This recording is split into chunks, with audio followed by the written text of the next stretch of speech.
প্রতিশোধ নয় মানবতা, ক্ষমতা নয় জন অধিকারের রাজনীতির আকাঙ্ক্ষা তারেক রহমানের। বিএনপি নির্বাচনী ইশতেহার ঘোষণা। দেশের সবচেয়ে বড় মাজলুম দল জামায়াত, দাবি ডাক্তার শফিকের। দুর্নীতি চাঁদাবাজির বিরুদ্ধে কঠোর ব্যবস্থার হুঁশিয়ারি, নতুন ফ্যাসিবাদ রোখার প্রত্যয় নাহিদ ইসলামের। রাজধানীতে পুলিশের সঙ্গে ইনকিলাব মঞ্চের সংঘাত, জাবের সহ আহত 23। সরকারি কর্মচারীদের যমুনা ঘেরাও কর্মসূচিতে দফায় দফায় সংঘর্ষ। দেখছিলেন ক্রাউন্সম্যান সংবাদ শিরোনাম। ত্রয়োদশ জাতীয় সংসদ নির্বাচনকে সামনে রেখে ইশতেহার ঘোষণা করেছে বিএনপি। ইশতেহারে 9টি প্রধান প্রতিশ্রুতির কথা উল্লেখ করেছে দলটি। ইশতেহারে বলা হয়েছে, বিএনপি প্রতিশোধ নয়, ন্যায় ও মানবিকতা রাজনীতিতে বিশ্বাস করে। ক্ষমতা নয়, জনগণের অধিকারই রাজনীতির কেন্দ্রবিন্দু। লুটপাট নয়, উৎপাদন। বৈষম্য নয়, ন্যায্যতা। এই নীতিতে রাষ্ট্র পরিচালিত হবে। রিপোর্ট করছেন সেকান্দারে মান। নির্বাচনে জয়ী হলে বিএনপি দেশের জন্য, দেশের মানুষের জন্য কি কি করবে সেগুলো জাতির সামনে তুলে ধরতে দলের চেয়ারম্যান তারেক রহমান হাজির গণমাধ্যম কর্মীদের সামনে। বিদেশি কূটনীতিকরা ছাড়াও বিভিন্ন পেশার প্রতিনিধিরা এই অনুষ্ঠানে যোগ দেন। বাংলাদেশকে বর্তমান এবং ভবিষ্যৎ প্রজন্মের জন্য একটি নিরাপদ রাষ্ট্রে পরিণত করার জন্য বিএনপি কতগুলো সুনির্দিষ্ট পরিকল্পনা গ্রহণ করেছে। মানবিক, অন্তর্ভুক্তিমূলক ও জবাবদিহিমূলক রাষ্ট্র বিনির্মাণের প্রতিশ্রুতিতে 9টি বিষয়ে অগ্রাধিকার দিয়ে এবারে নির্বাচনী ইশতেহার সাজিয়েছে বিএনপি। দলটি বলছে, এই ইশতেহার কেবল নির্বাচনী প্রতিশ্রুতি নয়, এটি একটি নতুন সামাজিক ও রাষ্ট্রীয় চুক্তির ঘোষণা। আমি বলেছিলাম, আই হ্যাভ এ প্ল্যান।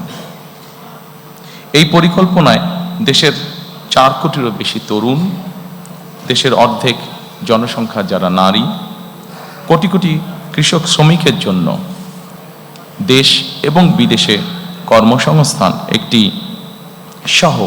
একটি স্বনির্ভর বাংলাদেশ গঠন করার জন্যই প্রতিটি সেক্টর ভিত্তিক কর্ম পরিকল্পনা আমরা গ্রহণ করেছি। বিএনপির ইশতেহারে যে 9টি প্রধান প্রতিশ্রুতির কথা উল্লেখ করা হয়েছে সেগুলো হলো: ইশতেহারে প্রান্তিক ও নিম্ন আয়ের জনগোষ্ঠীর সুরক্ষায় ফ্যামিলি কার্ড চালুর ঘোষণা দেওয়া হয়। কৃষকের উৎপাদিত ফসলের ন্যায্য মূল্য নিশ্চিত করতে কৃষক কার্ডের মাধ্যমে ভর্তুকি, ঋণ সহজীকরণ, কৃষি বীমা এবং রাষ্ট্রীয় ব্যবস্থাপনায় বাজারজাতকরণ জোরদারের কথা বলা হয়েছে।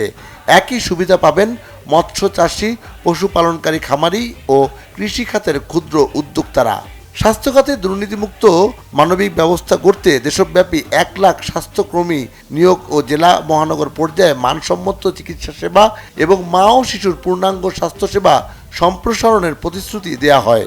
আনন্দময় ও কর্মমুখী শিক্ষা নিশ্চিত করতে বাস্তব দক্ষতা ও মূল্যবোধ ভিত্তিক শিক্ষানীতি প্রণয়ন, প্রাথমিক শিক্ষার অগ্রাধিকার, প্রযুক্তি সহায়তা এবং মিড ডে মিল চালুর ঘোষণা দেওয়া হয়। তরুণদের ভবিষ্যৎ নিশ্চিত করতে কর্মসংস্থান সৃষ্টি, কারিগরি ও ভাষা দক্ষতা উন্নয়ন, স্টার্টআপ সহায়তা, বৈশ্বিক ই-কমার্স প্ল্যাটফর্মে যুক্তকরণ এবং মেধাভিত্তিক সরকারি নিয়োগের অঙ্গীকার করা হয়। ক্রীড়াকে পেশা হিসেবে গড়ে তুলতে জেলা ও উপজেলা পর্যায়ে ক্রীড়া অবকাঠামো ও প্রশিক্ষণ ব্যবস্থা সম্প্রসারণের কথা বলা হয়েছে। পরিবেশ ও জলবায়ু সহনশীলতা জোরদারে 20,000 কিলোমিটার নদী ও খাল খনন ও পুনর্খনন, 5 বছরে 25 কোটি বৃক্ষরোপণ এবং আধুনিক বর্জ্য ব্যবস্থা চালুর পরিকল্পনা তুলে ধরা হয়। ধর্মীয় ও সামাজিক সম্প্রীতি সুদৃঢ় করতে সব ধর্মের উপাসনালয়ের ধর্মীয় নেতৃবৃন্দের জন্য সম্মানী ও প্রশিক্ষণ ভিত্তিক কল্যাণ ব্যবস্থা চালু করা হবে। ডিজিটাল অর্থনীতির বিকাশে আন্তর্জাতিক পেমেন্ট সিস্টেম পেপ্যাল চালু, ই-কমার্সের আঞ্চলিক হাব স্থাপন এবং মেড ইন বাংলাদেশ পণ্যের রপ্তানি বাড়ানোর অঙ্গীকারও রয়েছে ইশতেহারে। আমি ব্যক্তিগতভাবে একজন মানুষ হিসেবে, একজন রাজনৈতিক কর্মী হিসেবে আমি মনে করি, দুর্নীতি, আইনের শাসন এবং জবাবদিহিতা, আমরা যদি এই 3টির ব্যাপারে যারাই সরকার গঠন করবেন, আমরা যদি এই 3টির ব্যাপারে কঠোর পদক্ষেপ গ্রহণ না করি, তাহলে আমরা আমাদের কোনো পরিকল্পনাকেই সফল করে গড়ে তুলতে পারবো না। এবং আজকে এখানে দাঁড়িয়ে আমার দলের পক্ষ হয়ে আমি আপনাদেরকে এতটুকু বলতে চাই যে আমার দল, বাংলাদেশ জাতীয়তাবাদী দল, আগামী 12 তারিখে নির্বাচনে জয়ী হয়ে ইনশাআল্লাহ সরকার গঠনে সক্ষম হলে আমাদের সর্বাধিকার সর্বোচ্চ অগ্রাধিকার থাকবে এই তিনটি বিষয়ের উপর গুরুত্ব আরোপ করা: দুর্নীতি, আইনের শাসন এবং জবাবদিহিতা।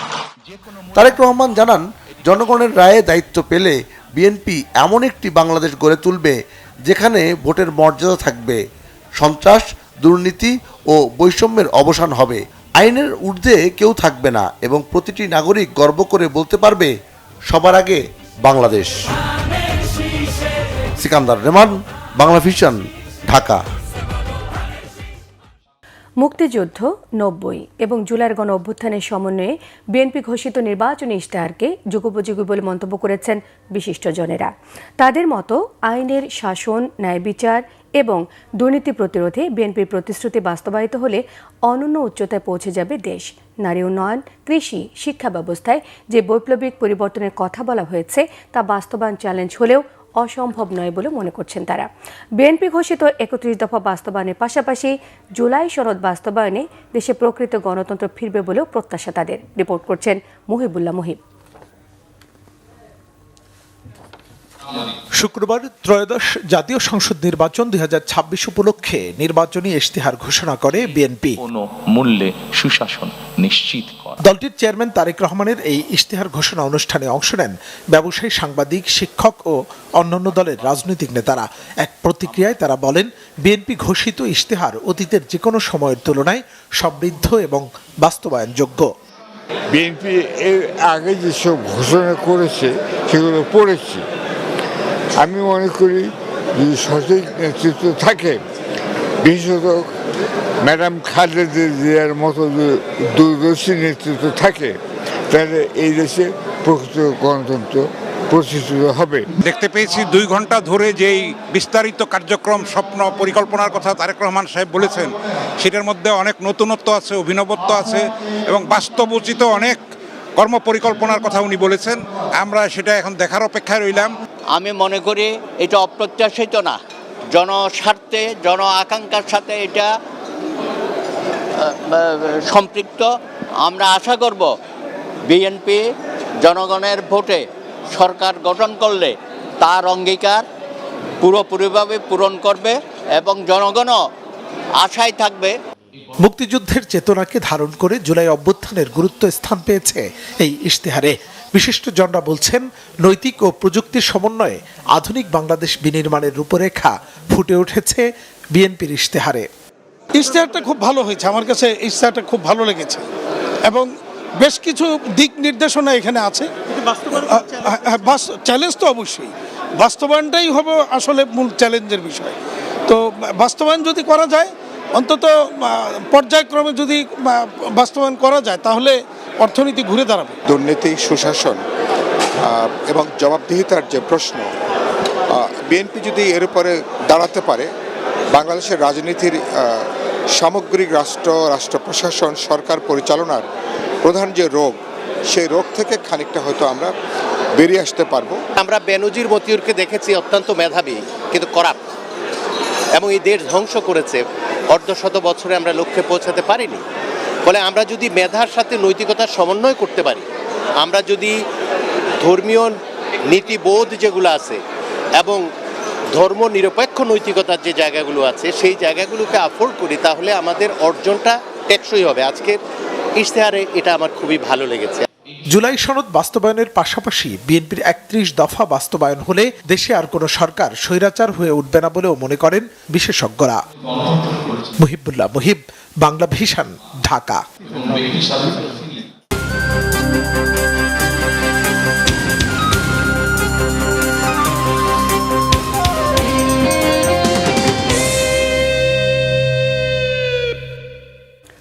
আগামীকাল ঠাকুরগাঁওয়ে নির্বাচনী জনসভায় বক্তব্য রাখবেন বিএনপির চেয়ারম্যান তারেক রহমান। দর্শক, এই মুহূর্তে ঠাকুরগাঁওয়ে আছেন আমাদের বিশেষ প্রতিনিধি আহমেদ সরওয়ার। সরাসরি কথা বলছি তার সঙ্গে। সরওয়ার, জনসভার প্রস্তুতি কেমন দেখতে পাচ্ছেন?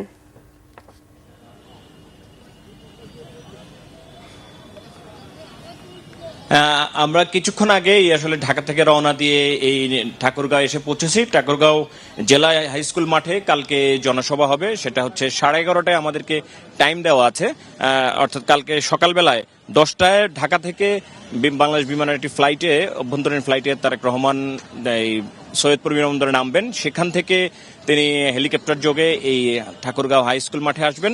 এখানে তিনি জনসভা শেষ করে একটায় আবার ঠাকুরগাঁ থেকে নীলফামারীর উদ্দেশ্যে রওনা হবেন। তো আমরা এখানে আপনাকে যদি দেখাই যে দেখেন এই মঞ্চ প্রস্তুতির কাজ চলছে। মোটামুটি আমাদেরকে জেলা বিএনপির নেতারা বলেছেন যে আজকে রাতের মধ্যেই মঞ্চ হয়ে যাবে, যেহেতু তারেক রহমান আসছেন।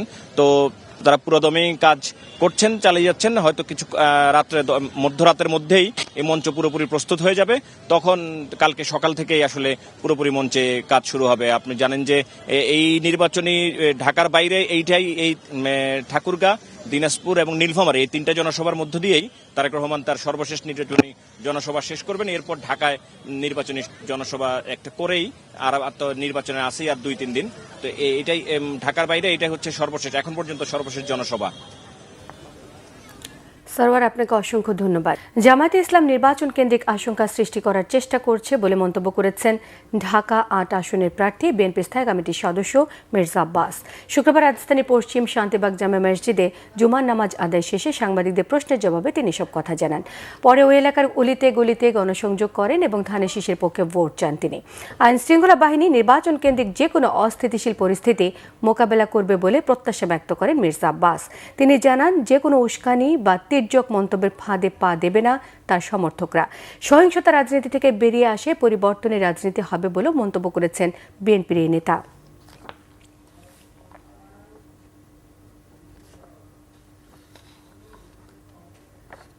যেটা হচ্ছে ব্যালট পেপার পাওয়া যাচ্ছে, সিল পাওয়া যাচ্ছে, এটা আমরা আশঙ্কা করেছিলাম আগেই। আমরা এখন দেখছি যে আমাদের আশঙ্কাটা সত্যি হচ্ছে। এই ব্যাপারে আমরা নির্বাচন কমিশনকে বলবো যথাযথ ব্যবস্থা নেওয়ার জন্য, এবং নির্বাচন কমিশন যাতে পক্ষপাতিত্ব না করে আমরা সেদিকে তাদের খেয়াল রাখতে বলবো। নির্বাচনে ব্যাপক হারে কিছু ঝামেলা হওয়ার সম্ভাবনা আছে, কারণ জামাত ইসলাম আমাদের চেলাপেলারা যা শুরু করছে তাতে নির্বাচন সুষ্ঠুভাবে হবে কিনা আমার সন্দেহ আছে। জাতীয় সংসদ নির্বাচনকে সামনে রেখে ঢাকা 6 আসনে নির্বাচনী প্রচারণা জোরদার করেছে বাংলাদেশ জাতীয়তাবাদী দল বিএনপি। দলটি মনোনীত প্রার্থী ইশরাক হোসেনের উদ্যোগে গেন্ডারিয়ায় ধূপখোলা মাঠে অনুষ্ঠিত হচ্ছে নির্বাচনী জনসভা। সভায় প্রধান অতিথি হিসেবে উপস্থিত আছেন বিএনপির সিনিয়র যুগ্ম মহাসচিব অ্যাডভোকেট রুহুল কবির রিজভী আহমেদ। অত্যন্ত গুরুত্বপূর্ণ এই কারণে এটির সাথে জড়িয়ে আছে আমাদের ভবিষ্যৎ, এটির সাথে জড়িয়ে আছে আমাদের অতীত, এটির উপর নির্ভর করছে আমাদের ভবিষ্যৎ। বিগত 17 বছর বাংলাদেশে জনগণের ভোটাধিকারকে লুণ্ঠন করে 3টি পাতানো নির্বাচনের মাধ্যমে একটি ফ্যাসিবাদী সরকার বাংলাদেশের জনগণের বুকে পাথরের মতো, জগদ্দল পাথরের মতো চেপে বসেছিল। জামায়াত ইসলামের আমির ডাক্তার শফিকুর রহমান বলেছেন, দেশের দুর্নীতিকে জাতীয়করণ করেছিল আওয়ামী লীগ। ক্ষমতায় গেলে জামাত কোনো দুর্নীতি এবং চাঁদাবাজি করতে দেবে না। সকালে 11 দলীয় ঐক্যজোটের নির্বাচনী প্রচারণায় দক্ষিণাঞ্চলের 4 জেলা সমাবেশে তিনি এসব কথা বলেন। প্রতিনিধিদের পাঠানো তথ্য ছবিতে নাজমুল নিশানের ডেস্ক রিপোর্ট। সকালে বরিশালে 11 দলীয় ঐক্যজোটের সমাবেশের মধ্য দিয়ে দক্ষিণ অঞ্চলের 4 জেলায় নির্বাচনী প্রচারণা শুরু করেন জামায়াতের আমির ডাক্তার শফিকুর রহমান। মেহেন্দিগঞ্জ উপজেলার পাতারহাটের আরশি কলেজ মাঠে দলে দলে জড়ো হতে থাকেন নেতাকর্মীরা। সমাবেশে আমির বলেন, আওয়ামী শাসন আমলে জামাতের 11 নেতাকে প্রহসনের বিচারে হত্যা করা হয়েছিল। বলেন, দেশের সবচেয়ে বড় মজলুম দল জামায়াতে ইসলামী, ক্ষমতায় গেলে দুর্নীতির লাগাম টেনে ধরবে জামাত। আওয়ামী লীগ সুযোগ পেয়েছিল দেশটা শাসন করার, কি করেছে কি করে নাই, তখন যারা বিবেকবান ছিলেন, যারা জীবন্ত সাক্ষী ছিলেন, এখন যারা বেঁচে আছেন তারা এটা ভালো করেই জানেন। ব্যাংক ডাকাতি, বড় নেতার ছেলেরা পর্যন্ত ব্যাংক ডাকাতিতে লেগে গেল। মা বোনরা ইজ্জত নিয়ে ঘর থেকে বের হয়ে আবার ফিরতে পারবে তার কোনো নিশ্চয়তা ছিল না। এদিকে বরিশালে সমাবেশ শেষ করে জামাতের আমির যোগ দেন পটুয়াখালীর বাউফল পাবলিক মাঠে নির্বাচনী সমাবেশে। প্রধান অতিথির বক্তব্যে তিনি বলেন, দেশ থেকে 28 লাখ কোটি টাকা পাচার করা হয়েছে। সরকার গঠন করতে পারলে এই টাকা উদ্ধার করা হবে। 28 লক্ষ কোটি টাকা চুরি হয়েছে, বিদেশে পাচার করা হয়েছে। আল্লাহ তাআলা আমাদেরকে তৌফিক দিলে মহান আল্লাহ সাহেব বিসমিল্লাহ ওদের মুখের ভিতরে হাত ঢুকাইয়া পেটের ভিতর থেকে বের করে আনবো ইনশাআল্লাহ। অন্যদিকে ঝালকাঠি বয়েজ স্কুল মাঠে সমাবেশে জামাতের আমির বলেছেন, যদি কেউ পেশি শক্তির মাধ্যমে ভোট কেন্দ্র দখল করতে আসে তবে তাদের শক্ত হাতে প্রতিহত করতে হবে। কেউ যদি আপনাদের ভোট কেড়ে নিতে আসে, আমি আজকে বলে দিলাম, হাতটা ধরে ফেলবেন, মুছে ফেলবেন। মামলা আপনাদের বিরুদ্ধে হবে না। কেউ মামলা করলে বলে দিলেন শফিকুর রহমানের বিরুদ্ধে মামলা করার জন্য। তাই আমরা এটা করেছি। সারা বাংলাদেশে যুবকদেরকে জাগতে হবে, সকলের অধিকার কায়েম করতে হবে। দাঁড়িপাল্লা ও জামাতের নেতৃত্বাধীন জোটের প্রার্থীদের বিজয়ী করার আহ্বান জানান জামাত আমির। Bangla vision news desk. দেশে আবার ফ্যাসিবাদ, দুর্নীতি আর ভয় রাজনীতি ফিরে আসবে এমন কোনো প্ল্যান কাউকে বাস্তবায়ন করতে দেওয়া হবে না বলেছেন এনসিপির আহ্বায়ক নাহিদ ইসলাম। সকালে সাভারে ঢাকা 19 আসনে 11 দলীয় জোটের প্রার্থী দিলশানা পারুলের শাপলাকলি প্রতীকে নির্বাচনী সমাবেশে প্রধান অতিথির বক্তব্যে তিনি এসব কথা বলেন। তিনি আরো বলেন, আসন্ন নির্বাচন হবে দেশের মানুষের ভাগ্য পরিবর্তনের নির্বাচন, কিন্তু একটি দল 11 দলের পক্ষে সৃষ্ট গণজোয়ারকে ভয় পেয়ে নানা ধরনের ষড়যন্ত্র শুরু করেছে। নির্বাচনী প্রচারে বাধা দেওয়া হচ্ছে বলে অভিযোগ করেন তিনি আরো বলেন, একটি দল লাশের রাজনীতি শুরু করেছে, তবে সকল রক্তচক্ষুকে উপেক্ষা করে জনগণকে সঙ্গে নিয়ে নির্বাচনে জয়ের বিষয়ে আশাবাদী 11 দলের নেতাকর্মীরা।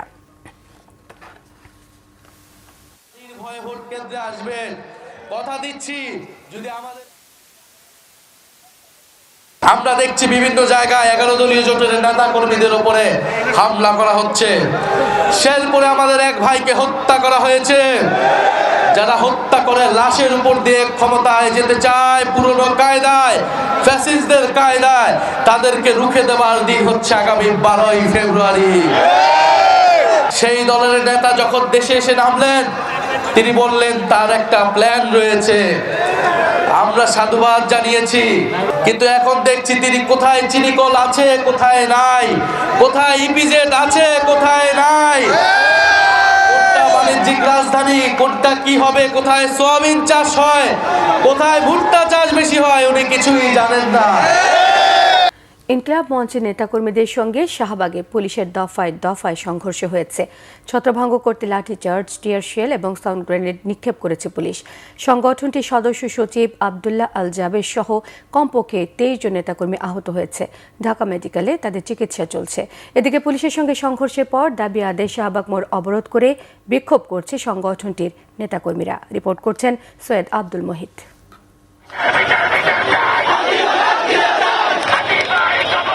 জাতিসংঘের অধীনে ইনকিলাব মঞ্চের মুখপাত্র শরীফ ওসমান মির হাদি হত্যার বিচার দাবিতে শুক্রবার বিকেলে হোটেল ইন্টারকন্টিনেন্টালের সামনে জড়ো হয় সংগঠনটির নেতাকর্মীরা। পরে প্রধান উপদেষ্টার বাসভবন যমুনার দিকে যেতে চাইলে পুলিশ বাধা দেয়। এ সময় নেতাকর্মীদের সাথে পুলিশের বাকবিতণ্ডা হয়।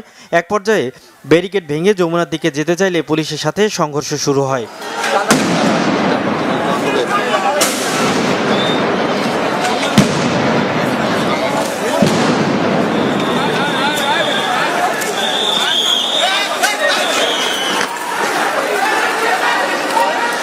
ইনকিলাব মঞ্চের নেতাকর্মীদের ছত্রভঙ্গ করতে লাঠিচার্জ, টিয়ারশেল ও সাউন্ড গ্রেনেড নিক্ষেপ করে পুলিশ। এ সময় সংগঠনটির বেশ কয়েকজন নেতাকর্মী আহত হয়। আহতদের চিকিৎসার জন্য ঢাকা মেডিকেলে পাঠানো হয়। এদিকে হাদি হত্যার বিচার ও নেতাকর্মীদের উপর পুলিশি হামলার প্রতিবাদে শাহবাগ মোড়ে অবস্থান নিয়ে বিক্ষোভ করছে। এতে যান চলাচল বন্ধ থাকায় চরম দুর্ভোগে পড়েছে সাধারণ মানুষ। সৈয়দ আব্দুল মুহিত, বাংলা ভিশন, ঢাকা। শহীদ শরীফ ওসমান হাদি হত্যার বিচারের দাবিতে বিকেল থেকে ইনকিলাব মঞ্চের ব্যানারে রাষ্ট্রীয় অতিথি ভবন যমুনার সামনে হওয়া বিক্ষোভে আইনশৃঙ্খলা বাহিনী কোনো ধরনের গুলি ছোড়েনি, এমনটি জেনে ফেসবুকে বিবৃতি দিয়েছে অন্তর্বর্তী সরকার। বিবৃতিতে জানানো হয়েছে, শহীদ শরীফ ওসমান হাদি হত্যার বিচারের দাবিতে গতকাল বিকেল থেকে ইনকিলাব মঞ্চের ব্যানারে রাষ্ট্রীয় অতিথি ভবন যমুনার সামনে বিক্ষোভ শুরু হয়। যমুনা এবং এর আশপাশের এলাকায় বিক্ষোভ নিষিদ্ধ থাকা সত্ত্বেও আইনশৃঙ্খলা বাহিনী প্রথমে বিক্ষোভকারীদের বিরুদ্ধে কোনো ধরনের বল প্রয়োগ করেনি। আজ বিক্ষোভকারীরা ব্যারিকেড ভেঙে যমুনার অভিমুখে অগ্রসর হওয়ার চেষ্টা করলে এবং এক পর্যায়ে জল কামানের ওপর উঠে গেলে আইনশৃঙ্খলা বাহিনী পরিস্থিতি নিয়ন্ত্রণে আনতে সাউন্ড গ্রেনেড এবং জল কামান ব্যবহার করে। বিবৃতিতে আরও জানানো হয়েছে, সৈয়দ শরীফ ওসমান হাদী হত্যার বিচারে সরকার বদ্ধপরিকর। জাতিসংঘের অধীনে তদন্ত পরিচালনার আইনগত দিক সরকার গভীরভাবে পর্যালোচনা করছে এবং এ বিষয়ে আগামী রবিবার জাতিসংঘের সংশ্লিষ্ট সংস্থার কাছে আনুষ্ঠানিকভাবে চিঠি পাঠানো হবে। নবম পে স্কেল বাস্তবায়নের দাবিতে যমুনা ঘিরে আইনশৃঙ্খলা বাহিনীর সঙ্গে দফায় দফায় সংঘর্ষ হয়েছে সরকারি কর্মচারীদের। শুক্রবার বন্ধের দিন সকালে রাজধানীর শাহবাগ থেকে তাদের মিছিলটি প্রধান উপদেষ্টার বাসভবনের সামনে গেলে বাধা দেয় আইন শৃঙ্খলা রক্ষাকারী বাহিনী। পরিস্থিতি নিয়ন্ত্রণ করতে সাউন্ড গ্রেনেড, টিয়ার শেল ছুড়লে আহত হন আন্দোলনকারীদের অনেকেই। রিপোর্ট করছেন ফজলে রাব্বি।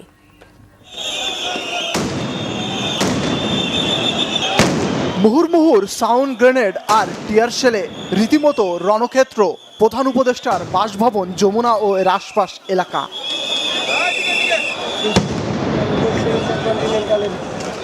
নবম পে স্কেল বাস্তবায়নের দাবিতে সকালে সরকারি কর্মচারীরা যমুনা ঘেরাও করলে পুলিশের বাধায় পড়েন তারা। মুহূর্তেই তাদের ছত্রভঙ্গ করে দেন আইন শৃঙ্খলা বাহিনী। হয় ধোয়া পাল্টা ধোয়া, আহত হন অনেকে। পরে তারা অবস্থান নেন ইন্টারকন্টিনেন্টাল হোটেলের সামনে, সেখানেও ফের হামলা। আন্দোলনকারীদের অভিযোগ, সম্পূর্ণ শান্তিপূর্ণ কর্মসূচিতে হামলা চালায় পুলিশ। দাবি মেনে না নেওয়া হলে আন্দোলন চালিয়ে যাওয়ার ঘোষণা আন্দোলনকারীদের। আমরা অফিসে চাকরি করে, আমরা ভদ্রলোক, আমাদের অফিসে থাকার কথা, কিন্তু আজকে পেটের ক্ষুধায়, পেটের জ্বালায় আজকে আমরা এই কর্মসূচি দিতে বাধ্য হয়েছি। আমরা দেশের রাষ্ট্রের চাকা সচল রাখি, আমাদের কাজ শান্তিপূর্ণভাবে, আমরা ন্যায়সঙ্গত দাবি নিয়ে আসছি, কিন্তু আমাদের গায়ে কেন গুলি? আমরাও সরকারি কর্মচারী, পুলিশ সেনাবাহিনীও সরকারি কর্মচারী, আমরা ভাই ভাই, কেন আমাদেরকে গুলি করবে? আমরা পরিবার পরিজন নিয়ে বাঁচতে পারি না, সেই জন্য আমাদের কেন্দ্রীয় নেতৃবৃন্দের নির্দেশে অনেক সুযোগ দিয়ে সরকারকে আজকে আমরা মহাসমাবেশের ডাক দিয়েছিলাম, যমুনা ঘেরাওর কর্মসূচি দিয়েছিলাম, কিন্তু আমরা শান্তিপূর্ণ আন্দোলন করতেছিলাম প্রজ্ঞাপনের দাবিতে। সরকার 6 মাস আগে পে কমিশন গঠন করেছে, রাষ্ট্রের টাকা খরচ করে, প্রতিবেদন পর্যন্ত জমা হয়েছে, তাহলে প্রজ্ঞাপন নিয়ে কেন বাহানা? যমুনার সামনে ও আশপাশে সব ধরনের সভা সমাবেশ নিষিদ্ধের কথা স্মরণ করিয়ে দিয়েছে পুলিশ। এই এলাকায় জনসমাবেশ বা যে কোনো জমায়েত নিষিদ্ধ, সো তারা ব্যারিকেড ভেঙে আসছে, আমরা এই এলাকায় তাদেরকে অবস্থান করতে দিব না, তাই ডিসপার্স করতেছি। এদিকে প্রধান উপদেষ্টার বাসভবন ঘিরে নিরাপত্তা জোরদার করা হয়েছে। মোতায়েন করা হয়েছে 6 প্লাটুন বিজিবি। ফজলে রাব্বি, বাংলা ভিশন, ঢাকা। আসন্ন ত্রয়োদশ জাতীয় সংসদ নির্বাচনের জন্য 10 ফেব্রুয়ারি থেকে টানা 4 দিনের ছুটিতে যাচ্ছেন শিল্পাঞ্চলের শ্রমিকরা। লম্বা এই ছুটিকে রপ্তানিমুখী পোশাক খাতের জন্য বড় ধাক্কা বলছেন পোশাক মালিকরা। বিশ্লেষকদের মতে শ্রমিকদের ভোট দেবার সুযোগ নিশ্চিতের মাধ্যমে ভোটে শতকরা হার বাড়াতে চায় সরকার। এই কারণে শ্রমিকদের এমন লম্বা ছুটি। এদিকে ভোট দিতে নিজ এলাকায় যাবার প্রস্তুতি নিচ্ছেন শ্রমিকরা। রিপোর্ট করছেন গোলাম মইনুল হাসান। একতরফা ডামি নির্বাচনে হাসিনা আমলে গত 3 মেয়াদে ভোট না দেবার আক্ষেপ আছে। 30 বছর পার হয়েছে, অথচ একবারও ভোট দিতে পারেননি এমন মানুষের সংখ্যা অনেক। এমন বাস্তবতায় 12 ফেব্রুয়ারি জাতীয় নির্বাচন অনুষ্ঠানের জন্য প্রস্তুত নির্বাচন কমিশন সহ রাষ্ট্রীয় যন্ত্র, বিএনপি, জামাত সহ শরিক দলগুলো এখন নির্বাচনে মাঠ চষে বেড়াচ্ছে। বিশ্লেষকদের ধারণা, বেশি সংখ্যক ভোটারের ভোট প্রয়োগ নিশ্চিত করতে চাইছে সরকার। 11 ও 12 ফেব্রুয়ারি সাধারণ ছুটি ঘোষণা করা হয়েছে। এর বাইরে 10 ফেব্রুয়ারি শিল্পাঞ্চলে সাধারণ ছুটি ঘোষণা করেছে শ্রম কর্মসংস্থান মন্ত্রণালয়। যদিও মালিক ও শ্রমিক পক্ষ আলোচনার মাধ্যমে ছুটি পরে সমন্বয় করতে পারবে। এছাড়া ভোটের পরের 2 দিন শুক্র ও শনিবার সাপ্তাহিক ছুটি আছে। এর ফলে টানা ছুটিতে থাকবেন শিল্পাঞ্চলের শ্রমিকরা। এখানে যারা শ্রমিক আছে, যারা নাকি গার্মেন্ট ফ্যাক্টরিতে চাকরি করেন, এরা সবাই প্রায় গ্রামের ভোটার। তো ওখানে গেলে যাতে ভোট পড়ার হার যাতে বাড়ে, হ্যাঁ, সেটা হয়তো এটা করলে ভোট প্রদানের হার বাড়তে পারে, এই চিন্তা থেকে তারা এটা করতে পারে। সরকার যেহেতু দিয়েছে, এখন আমাদেরকে মেনে নেওয়া ছাড়া কোনো উপায় নেই। বাট আমাদের একটা অনেক বড় ক্ষতির বিনিময়ে এটাকে মেনে নিতে হচ্ছে। তো যদিও আমাদেরকে 10 তারিখটা সমন্বয় করার সুযোগ দেওয়া হয়েছে, কিন্তু 11, 12, 13 3 দিন কিন্তু ছুটি থাকলই। তো আর আমরা অতীতে আমরা যেটা দেখেছি যে নির্বাচনের দিন একটা সাধারণ ছুটি থাকে, তো ওইটাই যথেষ্ট ছিল, সাধারণ ছুটিটা নির্বাচনের দিন। পোশাক মালিকরা বলছেন শ্রমিকদের এত লম্বা ছুটি পোশাক খাতে বাড়তি সমস্যা সৃষ্টি করছে। এই ছুটিটা আমাদের কিন্তু রপ্তানিকে অনেকটাই ক্ষতিগ্রস্ত করবে। রপ্তানি আদেশ যেগুলো আমরা শিপমেন্ট ডেট ফেল করব এই সময়টার, এইগুলির পরিণতি আলটিমেটলি কী হবে, গিয়ে দেখা যাবে যে আমাকে হয় আর শিপমেন্ট করতে হবে অথবা ডিসকাউন্ট খেতে হবে। এই শিল্পাঞ্চলে যারা নাকি শিল্প মালিক যারা আছে তারা কিন্তু এই বিষয়টাকে খুব এনজয় করছে না, কারণ তারা মনে করছে এই 3 দিনের টানা 3 দিন ছুটি হওয়ার কারণে তাদের উৎপাদনে অনেক ঝামেলা হবে। বিশেষ করে গার্মেন্ট ফ্যাক্টরি যেগুলো আছে রপ্তানিমুখী, তারা কিন্তু মানে সময়ের একটা টানা পড়ে যাবে। কাজে ভালো মন্দ দুটোই আছে, কিন্তু শিল্পের কি হলো, মানে আমার রপ্তানির কি হলো, এটা নিয়ে তো সরকার বদার্ড না। শ্রমিকদের নিজ এলাকায় যাবার কারণে পরিবহনে ভাড়া যেন না বাড়ে সেদিকে সরকারকে নজর দেবারও কথা বলছেন পোশাক মালিকরা। অতিরিক্ত ভাড়া নেওয়ার চেষ্টা করবে। গোলাম মইনুল হাসান, বাংলা ভিশন, ঢাকা। রোজার সামনে রেখে বেড়েছে নিত্য পণ্যের দাম। প্রায় সব ধরনের পণ্য কিনতে বাড়তি দাম গুনতে হচ্ছে সবার। রাজধানীর পলাশী কাঁচা বাজারে গত সপ্তাহের তুলনায় বেশিরভাগ পণ্য বিক্রি হচ্ছে 10 থেকে 40 টাকা বেশিতে। ঊর্ধ্বমুখী মাছ মাংসের বাজার। মুরগির দাম বেড়েছে কেজিতে 20 থেকে 30 টাকা, মাছের দামও চড়া। দেশি শিং মাছ বিক্রি হচ্ছে 1000 টাকায়, বড় রুইয়ের কেজি 350 থেকে 400 টাকা। ইফতারের অন্যতম উপাদান ছোলার দাম বেড়ে গিয়েছে। এদিকে মশলার দরও আগের তুলনায় বেশি। নিত্যপণ্যের দাম নিয়ন্ত্রণে নিয়মিত বাজার মনিটরের পরামর্শ দিয়েছেন ক্রেতারা। লেনদেন হচ্ছে ক্যাশলেস, এগিয়ে যাচ্ছে বাংলাদেশ, এই স্লোগানকে সামনে নিয়ে পূবালী ব্যাংক পিএলসির উদ্যোগে রাজধানীর লালমাটিয়ায় ব্যাংকের পক্ষ থেকে ক্যাশলেস লালমাটিয়া র্যালি এবং বাংলা QR কোড উদ্বোধন এবং মতবিনিময় সভা অনুষ্ঠিত হয়েছে। এতে প্রধান অতিথি হিসেবে ছিলেন বাংলাদেশ ব্যাংকের নির্বাহী পরিচালক এবং মুখপাত্র আরিফ হোসেন খান। সম্মানিত অতিথি হিসেবে ছিলেন পূবালী ব্যাংকের ব্যবস্থাপনা পরিচালক এবং প্রধান নির্বাহী কর্মকর্তা মোহাম্মদ আলী। বিশেষ অতিথি হিসেবে ছিলেন ব্যাংকের উপব্যবস্থাপনা পরিচালক মোহাম্মদ শাহনেওয়াজ খান। এই সময় আরও উপস্থিত ছিলেন ব্যাংকের প্রধান কার্যালয়ের মহাব্যবস্থাপক মোহাম্মদ ফয়জুল হক শরীফ, ঢাকা উত্তর অঞ্চলের অঞ্চল প্রধান এবং মহাব্যবস্থাপক AK আব্দুর রাকিব, উপমহাব্যবস্থাপক এবং অল্টারনেটিভ ডেলিভারি চলার ডিভিশন প্রধান মোহাম্মদ রবিউল আলম, লালমাটিয়া C ব্লক জামে মসজিদ এবং মাদ্রাসা কমপ্লেক্সের সভাপতি মোহাম্মদ আলমগীর সহ ব্যাংকের প্রধান কার্যালয়ের নির্বাহী এবং স্থানীয় গণ্যমান্য ব্যক্তিবর্গ উপস্থিত ছিলেন।